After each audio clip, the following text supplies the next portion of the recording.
muri yeZimbabwe maswera sei ndauya neupdate kune avo vari kushandisa app yedu yeTrenza Dating.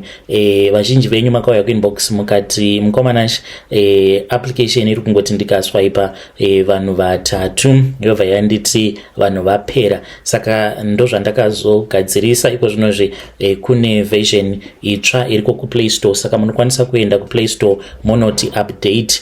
Now mava kukwanisa kuswipa because issue yamakaunza kuinbox kwangu yainge iri yekuti toda kutanga tamboita sarudzo, kunyange zvikanzi pane masingle 1000 ndoda kutanga ndambovapedza vose timboona kuti anenge ari iye chaiye ndeupi. Saka now you can keep on swiping kusvika makwanisa kuwana wamunenge muchida, uye zvekare mava kukwanisa kubloka.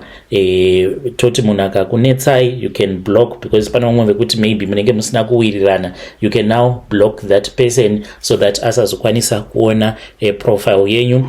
Then mukoma vaya vakawana amai guru vekumhiri kwemakungwa vakaisawo chikumbiro vakati hazviiti here kuti ndinge ndichikwanisa kudhilitawo account inini nemudzimai. Vakati nemudzimai vava kutoti mudzimai wangu, hanzi nemudzimai wangu hazviiti here kuti tinge tichidhilitawo maprofiles edu because we don't need the app anymore. Ndikuda kuti tinge tichitaura zvedu kuWhatsApp because ndinotya kuti kana akaramba aripo zvimwe kuda anokwanisa kuzopfurirwa.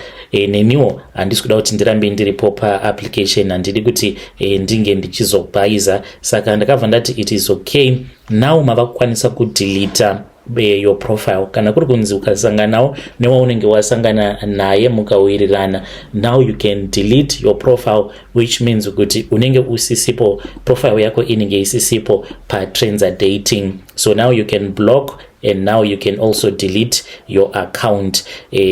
So you can update. Kana kuri kunzi you are single and searching, manya muende kuTrenza, you will find your soulmate. Uye zvekare kana kuri kunziwo unenge waneta nekuramba uchingoswipa usati wawana munhu waunenge uchida, now unokwanisa kuona maconfessions uriko kuTrenza ikoko. In the meantime wakamirirawo kuti unge uchiwana your soulmate kuTrenza ikoko, unongodzvanya rimwe button wototanga hako kutiona maconfessions ako ikoko. So make sure that you go and you listen.